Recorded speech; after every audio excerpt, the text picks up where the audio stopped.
Multiple reports of shots fired came across our police scanners, sending police to multiple locations in St. Joseph County. But one of the more serious incidents happened in downtown South Bend. Police were sent to the area of Wayne and Michigan Streets around 2:30 a.m. on reports of shots fired. A victim was found between the State Cafe and Catering and the Blarney Stone. One person was found at the scene with a gunshot wound. That victim was rushed to Memorial Hospital. During this time, another victim arrived at Memorial Hospital with a gunshot wound. Police are trying to determine if the second victim is connected to the downtown shooting. The conditions of both victims as of this morning is unknown. Officers blocked off Michigan Street between Wayne and Jefferson, as well as Wayne between Michigan and St. Joseph Street, while they investigated the scene.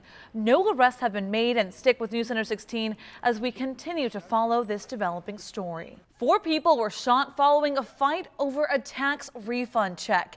The shooting took place yesterday afternoon at a tax prep store in Detroit. A woman became upset when her refund wasn't ready. She started arguing with the store's security guard.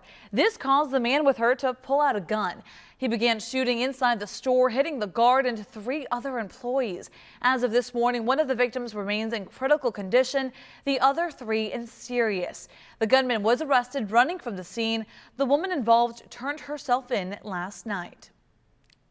Many Hoosiers will likely stay home this weekend. Another vicious snowstorm is coming our way. Snow is expected throughout most of the state. This is causing many Hoosiers to put travel plans on hold. Tons of flight delays and cancellations are also expected.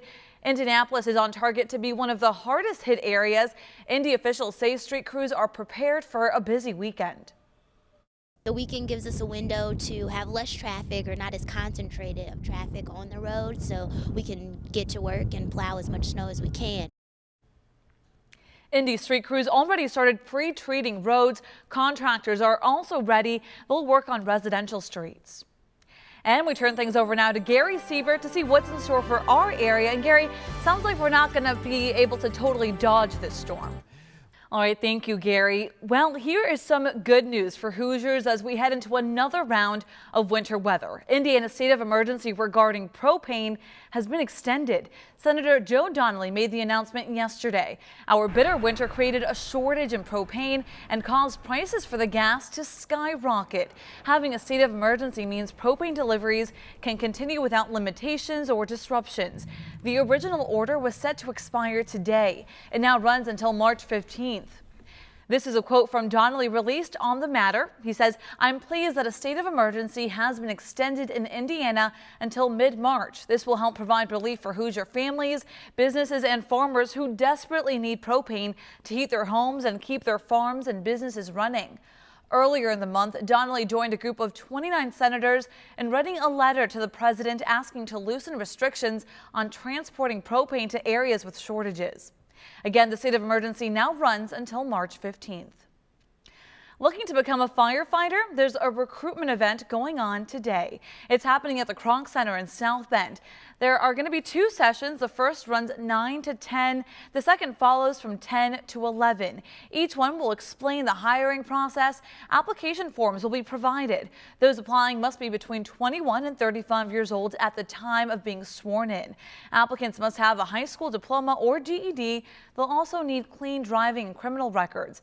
Being in shape is another requirement. If you can't go to today's event, we have details on how to apply on our website. Just click on the big red bar. Agrees here, and I know everybody's looking forward to that, especially you. The fact that it's March 1st gives me some hope. I pulled up the countdown here on my iPad. 19 days, 4 hours, and 45 minutes. So we're almost there. And 24 seconds. There you go. Got to get it down to the second. We're getting close. On our Facebook page this morning, I posted 18 days till spring. It was a typo. So it's actually 19. Sorry about that. But there are an awful lot of happy people out there saying, hooray, come on, spring. That's for sure. All right, Gary, thank you so much. Sure. Well, don't be surprised if you see people wearing green foam noses around Michiana for the next month. The Logan Center's Nose On campaign starts today. Of course, the campaign is well known. It supports and raises money for those with disabilities in our area. News Center 16's Trisha Hart is out at this year's kickoff celebration. And Trisha, when I've been out there before, it doesn't matter that it's early. All the folks from the Logan Center are just so excited. They have so much energy. So when you're planning a wedding, you have to think of the wedding dress, Oh, the yeah. bridesmaids' dresses, so many expenses that go into making that day so perfect. Yeah, when my wife and I got married, you know, the thing that shocked me the most was the cake. I couldn't believe a Yeah. cake could cost that much. It all adds up very All quickly. adds up. Yep. So if we can save people some money, we're going to try to do it. News Yep. Center 16's Tricia Hart is live at the Little White Dress event. And Tricia, have you picked out anything for yourself, maybe?